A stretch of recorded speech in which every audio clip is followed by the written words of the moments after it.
Bakit tayo umabot sa ganitong punto, 'di ba?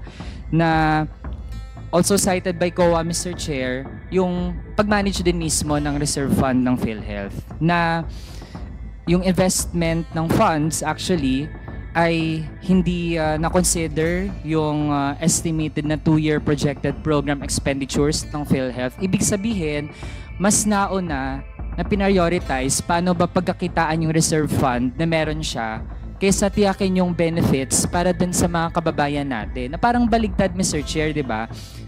Supposedly sinet up yung PhilHealth para tiyakin yung kalusugan ng mga kababayan natin. Tapos kung meron siyang sobrang pera, yun yung gamitin niya, pwedeng, halimbawa, may invest siya, tapos tingnan niya saan siya pwedeng mas kumita. Ganun sana ang priorities, Mr. Chair. Pero in the past years talaga, kabaligtaran po yung nangyari. Invitation ko dito, ako, kung tama yung pagkakaintindi ko, binibigyan tayo ng subsidy para gamitin sa healthcare, pero nangyayari, parang ngayon, naririnig ko po, additional investment na naman po. Kaya sana ito pong PhilHealth, mag-focus tayo dito sa talagang focus natin, which is yung healthcare benefit, instead sa investment. Because, sorry Mr. Ledesma, chinek ko yung background mo. Investor, mga pinanggalingan mo pala sa mga investment, asset, liability, some. So galing ka pala sa mga, so I understand magaling ka sa investment. But this is an entirely different matter. So dito, investment natin dito, buhay ng tao. Yun ang tinitignan namin lahat ng mga congressman dito. Mr. Jaco, wala po kami pakialam kahit ubusin nyo yung pondo ng PhilHealth. Basta as long as ito magamit ninyo sa health benefit ng mga kababayan natin. Because let me walk you through Republic Act 10606. Amending Republic Act 7875, Section 27, Reserve Fund. Sabi po dito, the corporation shall set aside a portion of its accumulated revenues not needed to meet the cost of the current year's expenditure as reserve fund, provided that the total amount of reserve shall not exceed a ceiling equivalent to the amount actuarially estimated for 2 years projected program. Now, whenever actual reserves exceed the required ceiling at the end of the corporation fiscal year, the excess of the corporation's reserve fund shall be used to increase the program benefit, augment the health facilities enhancement program of the DOH. The remaining portion of the reserve fund that are not needed to meet the current expenditures obligation or used for the above-mentioned program shall be placed in investment. So, ibig sabihin, pag nagawa muna natin itong tatlong to, saka lang tayo pupunta dun sa investment. I-remind si Mr. Ledesma na nung huling budget hearing, i-remind ko na po siya na dahil sobrang dami po ng kanyang pondo, ako po ay nanawagan na bawasan po niya ang premium contributions. And in fact, sumagot po siya, I believe, sa isang interview matapos ang budget hearing na nire-reject po niya ang aking panawagan. This was last year. This year, I made the same call nung budget hearing. Sinabi ko ulit na merong scope to reduce premiums. Hindi pa rin pinansin ang ating panawagan. And in fact, I filed a resolution calling for a moratorium on the premium contributions of minimum wage earners. So, hindi po nagkulang ang Kongreso na manawagan sa PhilHealth na pababain ang premium contributions, particularly the most vulnerable workers, Mr. Chair. As we have heard, ngayon pa lang na in-expand yung mga coverage ng PhilHealth. Tapos, hindi pa napapababaan yung premium na kinukuha mula dun sa sahod ng ating mga employed na mga kababayan. And Mr. Chair, nauna pa na umabot sa 490 billion pesos yung assets ng PhilHealth na naka-invest kung saan-saan. Sa mata, Mr. Chair, probably nung mga mas nakafocus sa ganong aspeto ng pagpapagana ng PhilHealth, tila by in the long run mukhang maganda kasi lalong lumalaki yung assets lang na nandyan, standby ng PhilHealth. Pero Mr. Chair, day by day, pwedeng may mga kababayan tayong namamatay dahil lang supposedly yung assets na pwedeng na-convert into benefits para sa kanila, hindi nila napakinabangan dahil dun sa misprioritization na ginagawa sa ilalim ng PhilHealth. So, Mr. Chair, narinig natin mula dun sa sinabi po ng mga kinatawan ng PhilHealth tsaka ng DOH na merong 150 billion pesos na surplus, meron ding 280 billion pesos na reserve fund. Ang malaking tanong dito para sa ating mga kababayan, Mr. Chair, sa mga panahon na sinasabing hindi kayang i-cover yung lahat ng mga medical expenses na ating mga kababayan, ay meron palang ganitong napakalaking pera, bilyon-bilyon, hundreds of billions, Mr. Chair, na nakaimbak lamang. Kaya yung mga tanong ko, Mr. Chair, would dwell on paano ba nag-arise na may ganitong kalaking surplus at reserve fund ang PhilHealth sa mga panahon na kinakailangan ng ating mga kababayan ng urgent and accessible na mga healthcare services. Mr. Chair, actually, bago pa man mag-propose po na maglaan ng zero state subsidy for PhilHealth, in fact, hindi ito yung first time na nagamit bilang dahilan yung malaking surplus and reserve fund ng PhilHealth para hindi ito i-allow na mag-operate through sufficient funds coming from the government. In fact, if we recall, meron ding 90 billion pesos, Mr. Chair, na ni-revert yung PhilHealth back to the Treasury. So this is actually not the first time na may ganitong instance na ang pinagbabatayan din ay yung hundreds of billions na meron yung PhilHealth. So Mr. Chair, nais kong matanong kasi yung nasa website po ng PhilHealth ay financial statement, yung pinaka-latest ay as of June 30, 2024. So Mr. Chair, I will address my questions po sa representative ng PhilHealth. Nakalagay po sa financial statement, ito po ay yung statement of financial position as of June 30. Meron pong, di ba may ini-invest in time deposits ang PhilHealth as part of its assets? Tama po ba? Yes po, Your Honor, Mr. Chair. Mr. Chair, as of June 30, 2024, ito ay nasa 99 billion pesos, 186 million, 90,980 pesos. Tama po ba? Yes, Your Honor. Yes, Mr. Chair.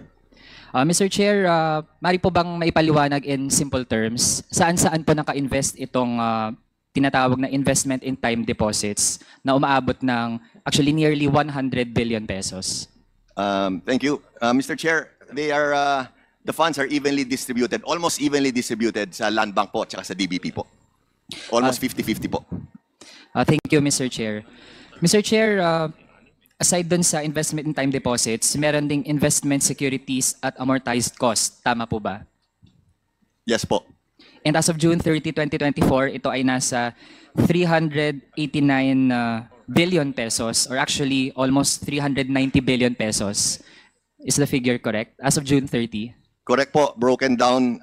To be more specific, Mr. Chair, 351 billion sa Treasury bonds and 28.3 billion sa Treasury bills po, Mr. Chair.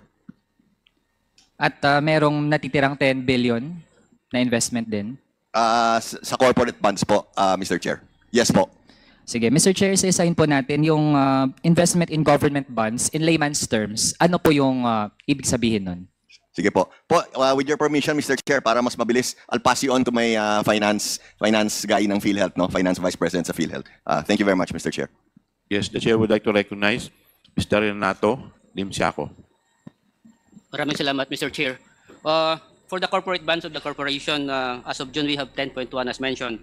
The breakdown of this one, Mr. Chair, are as follows. We have from the SM Prime Holdings, and we have Robinson's Land, and we have Development Bank of the Philippines, meaning to classification po ang pinapasukan ng corporate bonds natin. One properties and the other one ay ang banking, Mr. Chair. Over.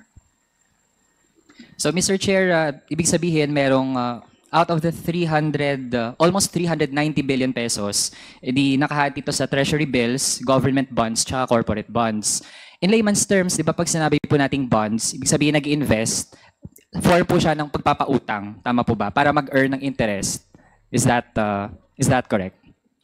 Mr. Chair, when we talk about investment, Mr. Chair, this is the money that we invest to the particular corporation, Mr. Chair, particularly for the corporate bonds. The law provides, UHC law provides that not to exceed 10% of our investable fund will be put in a corporate bonds, Mr. Chair. But this 10.1, Mr. Chair, is barely 2% of the total investable fund, Mr. Chair.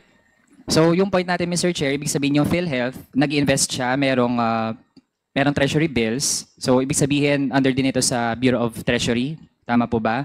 Tapos, meron ding, again, government bonds. Tapos, under the corporate bonds, ibig sabihin yung PhilHealth, nag-invest siya sa SM Prime Holdings. May investment din siya sa Robinson's Land Corporation, tsaka sa Development Bank of the Philippines. Is that Mr. correct? Chair. Mr. Chair, if I can just add. Mr. Ledesma? Yes.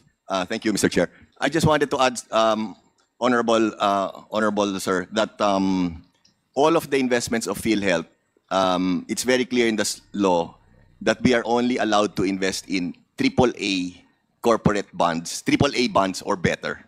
So, I just wanted to assure this honorable body na lahat po ng linalagyan po namin ng pera are all AAA or better po. So, yung mga hindi masyadong kilalang kumpanya or hindi masyadong maganda yung rating po, hindi namin pwedeng pasukan po.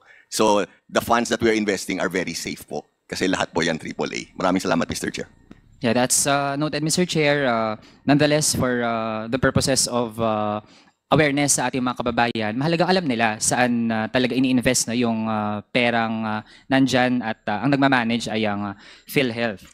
Next, Mr. Chair, kung doon naman sa liabilities, kasi ito ang pinag-uusapan natin kanina ay assets at doon natin nakumpirma na sa ganong mga iba't ibang investments na kalagak ang reserve fund ng PhilHealth. In terms of liabilities, kasi ito rin ay nasisilip na ating mga kababayan at it seems to appear sa latest na mga statements of financial position ng PhilHealth na napakalaki ng liabilities. At ang nagpapalaki po dito, tama po ba merong nakalagay na provision for insurance contract liabilities?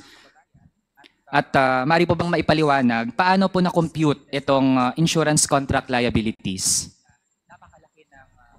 Mr. Chair, can Yes, we Mr. acknowledge Ledesma. our actuary, SVP for Finance, Ma'am Neri? Insurance contract liabilities? Miss actual. Nerissa Santiago, you're recognized. Thank you, Mr. Chair, and thank you, Your Honors. Yung pong insurance contract liabilities, this is in compliance with the Philippine Financial Reporting Standards 4, wherein nire-require po tayo na i-put up as liabilities yung pong future na kakailanganin ng korporasyon para sa ibabayad na future na benefits, minus po yung matatanggap ng korporasyon. So basically, ang formula po ng insurance contract liabilities is the present value of the future benefit payouts plus the present value of admin cost to administer these claims minus po yung present value of the contributions that the corporation will be receiving. Thank you, Mr. Chair. Follow-up, Mr. Chair. Gusto din natin i-confirm yung figure na as of June 30, ang provision for insurance contract liabilities ay nasa it's actually 1,149 billion or it's actually, well, roughly 1.15 trillion. Tama po ba yung figure natin? Yes, Mr. Chair. Mr. Lim Siaco, you're recognized. Yes, Mr. Chair. Okay, That's, thank you. 1.15 billion, Mr. Chair. Trillion, Mr. Chair. Thank you, Mr. Chair. So, gusto din natin i-clarify ito kasi kung titingnan lang siya na ganun, parang lalabas na ang laki ng liabilities ng PhilHealth. Pero gusto din nating mabusisi, paano ba na-compute ang ganitong amount ng liabilities? Yes, Miss Nerissa Santiago. Thank you, Mr. Chair, and thank you, Your Honors. Yun pong insurance contract liabilities, kinocompute po siya sa bawat miyembro na nakapaloob po sa korporasyon as of December 31, 2020. For example, for this case, 2023, no? So, ito pong miyembro na to, may in-expect po tayong babayaran every year in the future hanggang sa mamatay po itong miyembro na to. In-expect po natin na mag-avail siya ng hospital benefits and that would be that is being estimated and discounted to the present. So, halimbawa po, meron po tayong miyembro na 40 years old. So, ito pong 40 years old, in-expect po natin siya, hindi man po siya every year kakailanganin yung benepisyo, meron po tayong ina-estimate na magkano po yung value ng benefit payout niya every year. Tapos po, kasama po doon, yung kinakalculate is the admin cost sa pag-administer nito pong pagbabayad ng claims para sa taong ito. And then, mina-minus po natin yung contribution ng taong ito. Para pong kinukuha natin yung balance between what we will be paying out for this person minus po yung contribution na marireceive natin from this person. So, this is an estimate of future liabilities. So, kung mas malaki po ang in-expect natin na halimbawa, hanggang ang in-expect mo natin, mabubuhay siya hanggang age 100, ganyan. May expected benefit payouts po tayo, pero ang contribution niya hanggang age 60 lang po. So, kaya po minsan, mas malaki po yung future liabilities natin kasi po yung pagbabayad po is hanggang age 60 lang. Okay. So, Mr. Chair, para lang po, Yes, with the indulgence of Congressman Okay, Manuel, With the Chair would like indulgence. to recognize the Honorable Stella Kimbo. Mr. Chair, baka lang kasi malito ang ating mga kababayan. Hindi naman po kasi life insurance company ang PhilHealth. Ang pinag-uusapan po natin dito ay annual insurance contract. Ito po ay isang pay-as-you-go insurance contract. Ibig sabihin, annual renewals. Ang binabayad po na premiums ng mga miyembro ay annual po. Kaya ang pinag-uusapan dapat natin dito na ICL ay para sa isang taon lamang. But we can stretch that because under the law, sinasabi na ang reserve fund natin ay dapat ay umabot ng 2 taon. Kaya pwede natin pag-usapan 2 taon. We should not be talking about preparing for liabilities for the entire lifetime of a member. Paano tayo magkakaroon ng liabilities na aabot ng 1 trillion pesos? Mas malaki pa yan sa kabuuang healthcare spending ng buong bansa. It does not make sense, Mr. Chair. Kaya yun po ang nakakapagtaka, Mr. Chair. Kaya sorry po, Yes. Kung Raul, kasi baka po malito na ang buong bansa doon po sa pagpapaliwanag ni Madam actually, Mr. Chair. Yes, Mr. Chair, actually Yes, would like please to... continue, Congressman Raul Manuel. Yes, I'd like to thank the interjection kasi Mr. Chair, kung titingnan lang yung itong June 30, 2024 na financial statement which is available online at sa mga kababayan din naman natin na mas gustong aralin itong issue ay nagko-cause po talaga ng confusion na ang dating tuloy ay para bang nalulugmok yung PhilHealth kasi ganito kalaki yung kanyang liabilities when in fact ganun nga po pala talaga yung supposedly as mentioned by Rep. Kimbo, ganun dapat yung appreciation sana, no? In fact, Mr. Chair, yung basis ng PhilHealth to compute yung insurance contract liabilities na point out po ng COA itself na hindi po ma-ascertain yung faithful representation ng provision for ICL na umaabot ng 1.15 trillion for yun yung na-mention po natin because of several factors. Kaya dahil dyan, Mr. Chair, hopefully ay mas maging malinaw din po sa ating mga kababayan na ganito talaga yung financial standing ngayon ng PhilHealth. Na meron po siyang sobrang napakalaking assets, in fact, at marami doon ay nakalagay sa iba't ibang mga investments. Kaya yung gusto nating i-prove, Mr. Chair, bakit tayo umabot sa ganitong punto, di ba? Na also cited by COA, Mr. Chair, yung pag-manage din mismo ng reserve fund ng PhilHealth na yung investment ng funds actually ay hindi na-consider yung estimated na 2-year projected program expenditures ng PhilHealth. Ibig sabihin, mas nauna na pinrioritize paano ba pagkakitaan yung reserve fund na meron siya kaysa tiyakin yung benefits para din sa mga kababayan natin. Na parang baligtad, Mr. Chair, di ba? Supposedly sinet up yung PhilHealth para tiyakin yung kalusugan ng mga kababayan natin. Tapos kung meron siyang sobrang pera, yun yung gamitin niya, pwedeng, halimbawa, may invest siya, tapos tingnan niya saan siya pwedeng mas kumita. Ganun sana ang priorities, Mr. Chair. Pero in the past years talaga, kabaligtaran po yung nangyari. And in fact, even COA cited this sa kanyang mga naging audit report sa PhilHealth. So with that, Mr. Chair, so to wrap up in my interpellation, Mr. Chair. Yes, before I recognize you, gusto ko lang maunawaan yung point ni Congressman Raul Manuel. So ang punto po ninyo, parang mas prioritize yung investment kaysa sa pagtulong sa healthcare. ganun Tama yung, po ba? ganun yung po ba lumalabas, punto Mr. ninyo? Chair. Based mismo Which dun is kasi sa... ang mandate ng PhilHealth is yung healthcare ang dapat na tinitignan. Tama po ba? Yes, Mr. Chair. Okay. Based on the financial standing at kinaka-proud Okay. po yung So PhilHealth, would you pero like yun to pala yung respond to lumalabas. that, Mr. Ledesma? Yes, Mr. Chair, please. Thank you, Mr. Chair. Thank you very much, Mr. Chair, and we appreciate and duly noted on your comment. No, we will look closely into it. No, naintindihan po namin yung magandang comment po, Mr. Chair. No, we will look closely into it. In line with that, I just want to highlight, Mr. Chair. No, so the COA opinion, yung COA opinion po ng PhilHealth na lumabas noong 2023. Alam niyo po, it's the first time. I don't even think we can remember no when PhilHealth ever received ang opinion, ang binigay namin kasing opinion, it was a qualified opinion, Mr. Chair, no. And historically, either either adverse or disclaimer.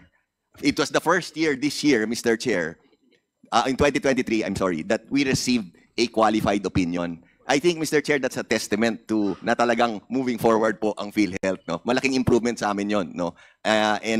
But again, duly noted, and thank you, Mr. Chair. I think it's a very interesting comment and opinion. No? We will, I personally will look closely into it and review. We may have to change our policy. No? Thank you very much, Mr. Chair. Okay. Following that line of questioning of Congressman Raul Manuel, curious lang ako dito sa isang article na nabasa ko about the comment of the President. Ang sabi po dito ni Presidente, there was this one chance interview. Ito po ay nilabas ng Inquirer. Sabi po ng Presidente, the reason we do not want to subsidize PhilHealth because the subsidy uupo lang sa bank account ng PhilHealth. Hindi magagamit eh. Marami tayong paggagamitan noon, so that's the simple explanation there. Now, my question is, yung subsidy po ba ninyo, saan nyo normally pinapasok na account ito? Sa savings, sa time deposit, o sa current? Mr. Chair. Yes, please. Of course, the subsidy from the national government receive po ng ating kahera, and ito po ay pinapasok natin dalawang bagay po. Benefit payment, pambayad natin sa mga benepisyo. Pag hindi po natin magagamit, Mr. Chair, of course, we have also collection from the direct contributors, ay pinapasok po natin ito sa investment po. Saan sa? Investment. Sa investment din. Opo. So ibig sabihin, yung subsidy na supposedly ay binibigay ng gobyerno na tulong para magamit sa healthcare na ipapasok sa subsidy, hindi sa healthcare. Mr. Chair, let me clarify, Mr. Chair. Please clarify. Pambayad po natin sa ating benefit from the healthcare providers, Mr. Chair. That's number one. Pag hindi po siya magagamit because mayroon naman tayong enough funds no from the direct contributors as well. Kasi ano to ano pong instance na nagamit ninyo yung subsidy? Mr. May Chair, mga instance po ba? Kasi kayo na po nagsasabi na ang dami nating pondo. So sobra-sobra yung pondo natin. In fact, may reserve pa tayo. Tapos ngayon, may subsidy. May reserve na, may subsidy pa. So, kasi parang ang interpretation ko dito, ewan ko kung tama yung pagkakaintindi ko, binibigyan tayo ng subsidy para gamitin sa healthcare, pero nangyayari, parang ngayon, naririnig ko po, additional investment na naman po. Kasi, susundan ko po yung statement pa ng ating Pangulo. Ang sabi po ng ating Pangulo,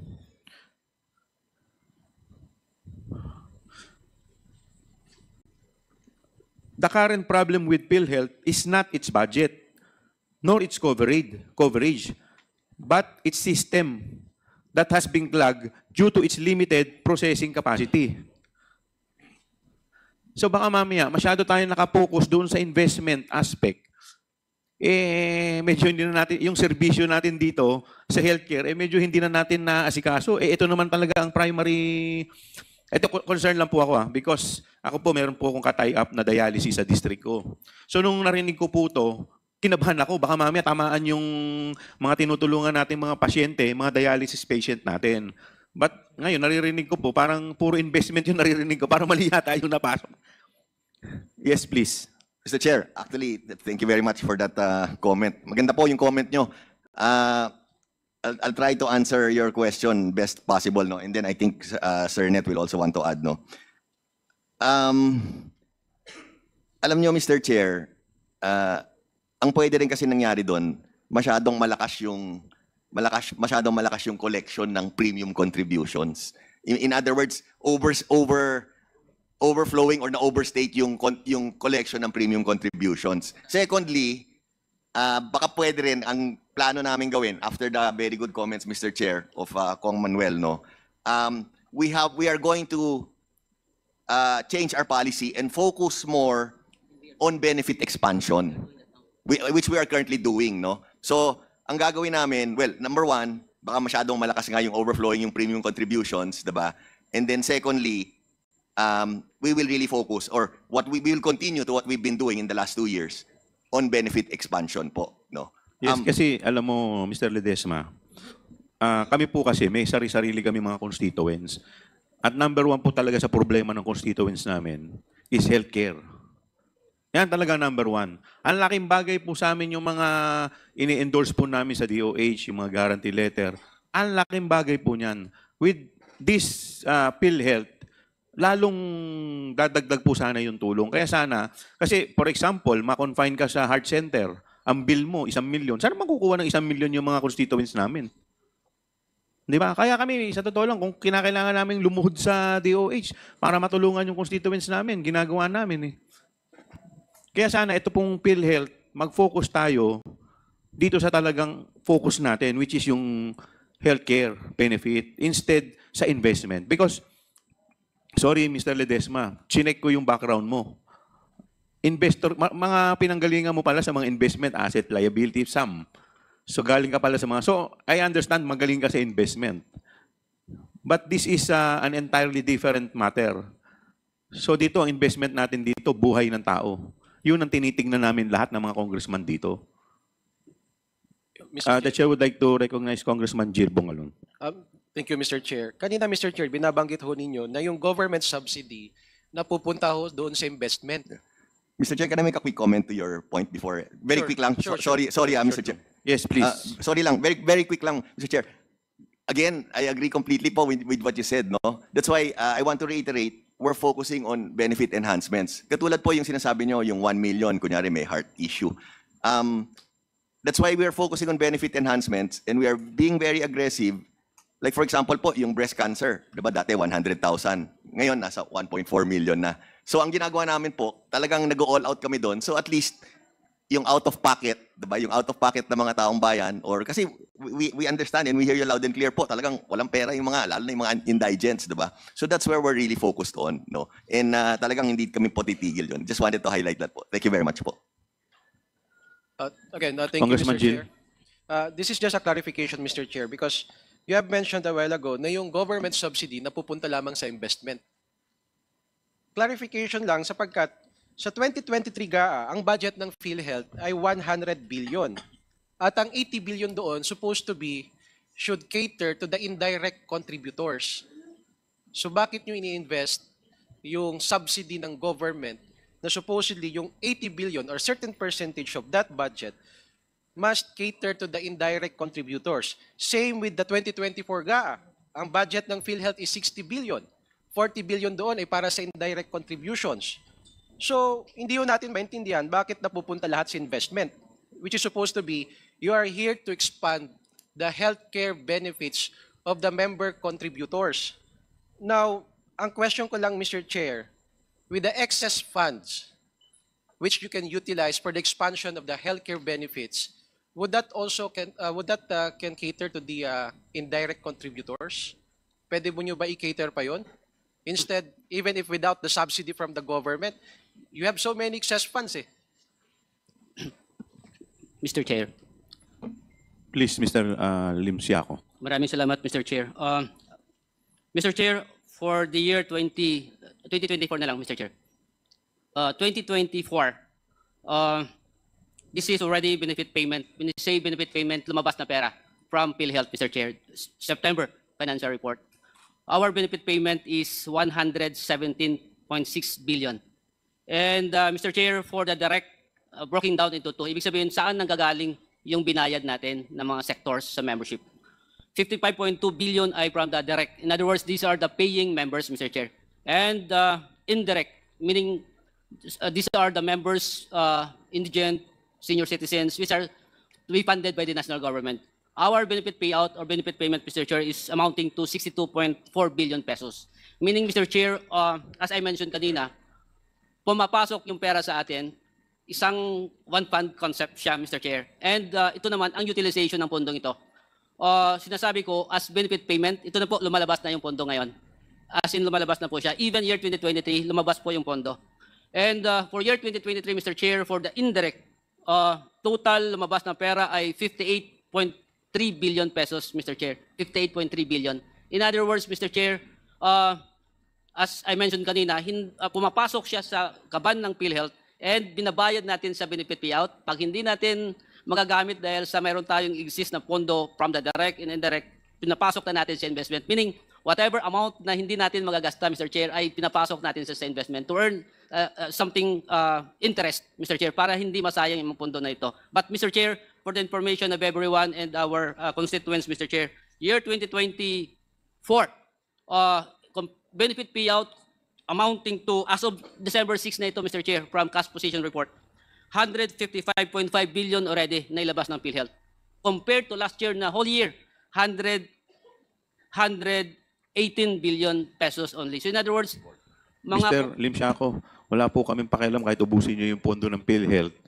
Basta't as long as ito magamit ninyo sa health benefit ng mga kababayan natin. Because let me walk you through Republic Act 10606, amending Republic Act 7875, Section 27, Reserve Fund. Sabi po dito, the corporation shall set aside a portion of its accumulated revenues not needed to meet the cost of the current year's expenditure as reserve fund, provided that the total amount of reserve shall not exceed a ceiling equivalent to the amount actuarially estimated for 2 years projected program. Now, whenever actual reserves exceed the required ceiling at the end of the corporation fiscal year, the excess of the corporation's reserve fund shall be used to increase the program benefit, augment the health facilities enhancement program of the DOH. The remaining portion of the reserve fund that are not needed to meet the current expenditures obligation or used for the above-mentioned program shall be placed in investment. So, ibig sabihin, pag nagawa muna natin itong tatlong to, saka lang tayo pupunta dun sa investment. Now, question, nag-decrease po ba yung mga membership contribution? Ano po yung nagawa ninyo para mag-decrease yung membership contribution at ma-increase yung program's benefit? Mr. Chair. Please, Mr. Ledesma. Thank you. Thank you very much, Mr. Chair. So first of all, Mr. Chair, on the increasing of benefits or benefit packages, in the last 2 years po, dun very aggressive tayo, no? And like I said earlier po, next month, another 50% increase almost across the board, no? On the decrease in premium contributions po, wala po pa kaming nagagawa doon. But number one, we are very supportive. I think there was a bill passed, I think it's on third reading now sa Senate, no, that will bring down the premium contributions from 5% to 3.25%.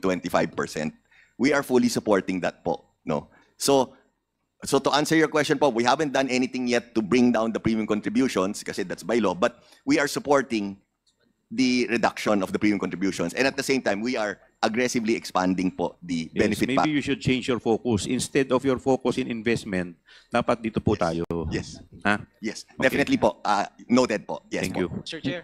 Last na, Mr. Chair. Sige. Last na. Yes, please, Congressman Manuel. So, Mr. Chair, yun yung ating gustong i-emphasize dun sa expectation sana ng mga kababayan natin sa PhilHealth na sa ngayon, as we are speaking, Mr. Chair, may hirap talaga tayong kababayan na umaasa na itong insurance na meron sila, state health insurance through PhilHealth, ito yung sasalba sa kanila sa mga panahon na may sakit sila. Pero Mr. Chair, as we have heard, ngayon pa lang na in-expand yung mga coverage ng PhilHealth, tapos hindi pa napapababaan yung premium na kinukuha mula dun sa sahod ng ating mga employed na mga kababayan. Pero Mr. Chair, nauna pa na umabot sa 490 billion pesos yung assets ng PhilHealth na naka-invest kung saan-saan. Sa mata, Mr. Chair, probably nung mga mas nakafocus sa ganong aspeto ng pagpapagana ng PhilHealth, tila by in the long run mukhang maganda kasi lalong lumalaki yung assets lang na nandyan, standby ng PhilHealth. Pero Mr. Chair, day by day, pwedeng may mga kababayan tayong namamatay dahil lang supposedly, yung assets na pwedeng na-convert into benefits para sa kanila, hindi nila napakinabangan dahil dun sa misprioritization na ginagawa sa ilalim ng PhilHealth. So yun yung mga, so far, mga stark observations natin, Mr. Chair. Thank you. Mr. Chair. Yes. With the indulgence of Congressman Panaligan, who will be the next interpellator, the Chair would like, okay po ba? The Chair would like to recognize the Honorable Stella Kimbo. Mr. Chair, gusto ko lang i-remind si Mr. Ledesma na nung huling budget hearing, ni-remind ko na po siya na dahil sobrang dami po ng kanyang pondo, ako po ay nanawagan na bawasan po niya ang premium contributions. And in fact, sumagot po siya, I believe, sa isang interview matapos ang budget hearing na nire-reject po niya ang aking panawagan. This was last year. This year, I made the same call nung budget hearing. Sinabi ko ulit na merong scope to reduce premiums. Hindi pa rin pinansin ang ating panawagan. And in fact, I filed a resolution calling for a moratorium on the premium contributions of minimum wage earners. So, hindi po nagkulang ang Kongreso na manawagan sa PhilHealth na pababain ang premium contributions, particularly the most vulnerable workers, Mr. Chair. Thank you, Congressman Estela Kimbo.